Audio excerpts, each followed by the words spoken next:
Party boy. Hello. Hello. Oh, cool. So the other day, I want to tell you about this. So the other day, I was at a food court in a shopping centre. I was at a food court and I saw a place. I think it's called McDonald's. I thought I'll give them a try. What are they all about? I might see what they've got on offer. And I was, why are you laughing at that? Why? I ordered my McDonald's, right, and I was standing there waiting for my order, and my order was a triple cheeseburger. This is when I'll fill you in. I do know about McDonald's. I'm quite familiar with their range.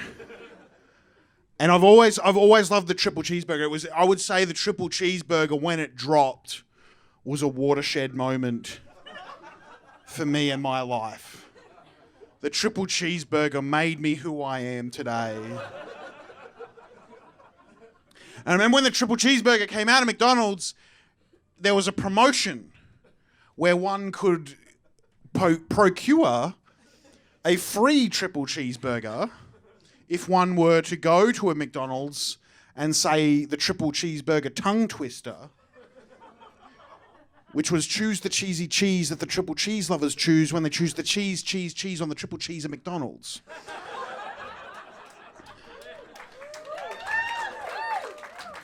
That does deserve a round of applause.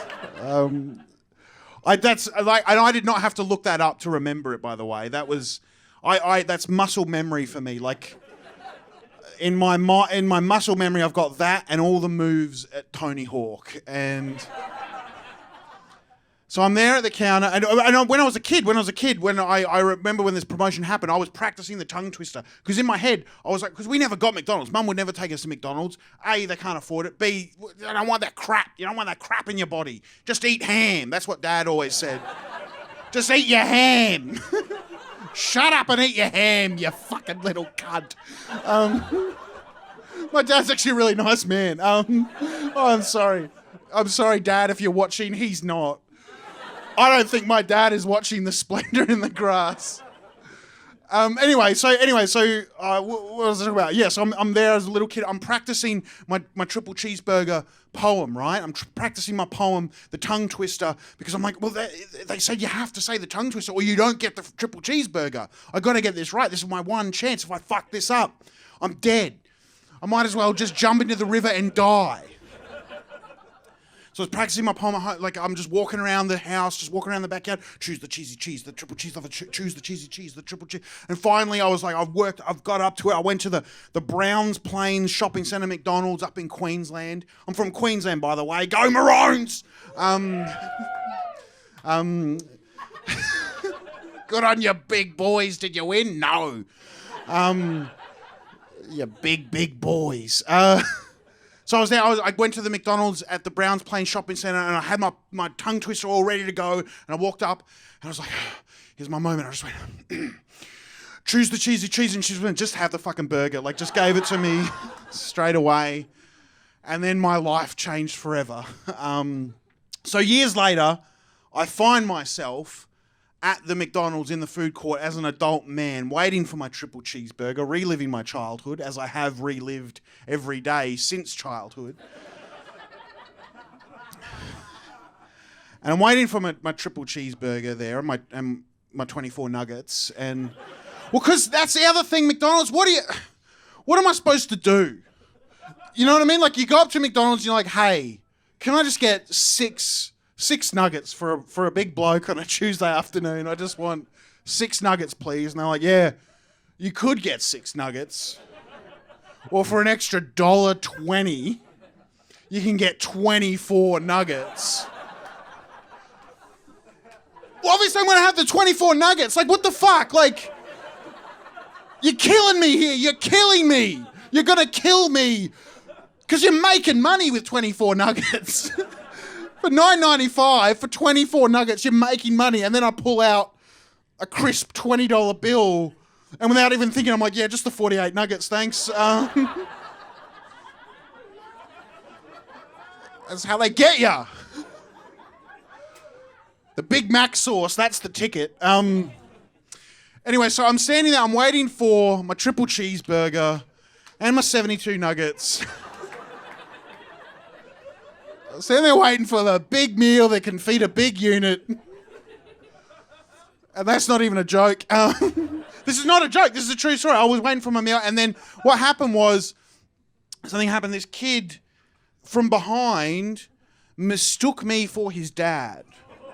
Right? While I'm standing there waiting, this kid mistook me for his dad, and this is what happened. This is exactly what happened. He ran up from behind, grabbed me tightly around the waist, and was hugging me around the waist tightly, and he was fixated on the McDonald's menu.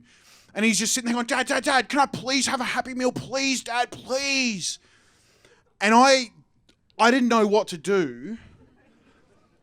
So I just sort of like looked down at this kid, and then the kid looked up at me, and we made eye contact, and he gave me a look that to my mind seemed to say, hey, this is not my dad. And then at the top of his lungs, this kid screamed. Like he screamed quite loud.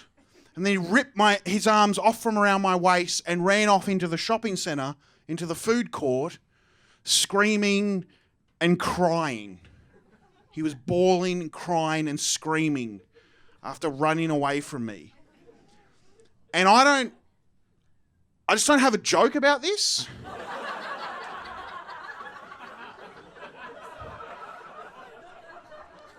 I just want you guys to hear my side of the story, you know? Like, I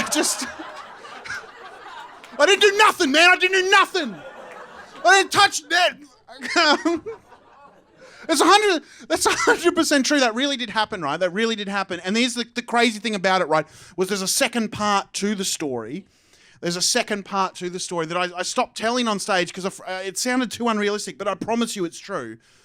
That the kid then, after he ran off, he found his actual dad, his actual real dad, and his dad thought it was piss funny. Like, his dad was just laughing. I saw him and he was laughing. The thing about his real dad was a much, much slimmer Southeast Asian man.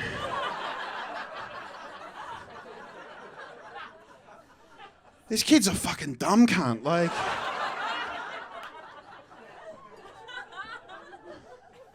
But I just think that goes to prove, though, I think what that proves is there's a universal truth in this world, because I wasn't his father, but I am a father, I'm a dad, and it proves that, you know, across all boundaries, across all races, across all, you know, body types, dads all look the same.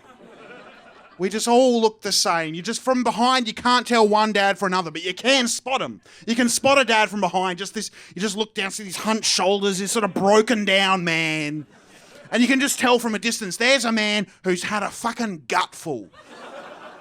You can tell where he's had it up to. He's had it up to bloody here. And I should point out too, for full disclosure, for full clarity, for honesty, when I say that I'm a dad, I don't mean that literally.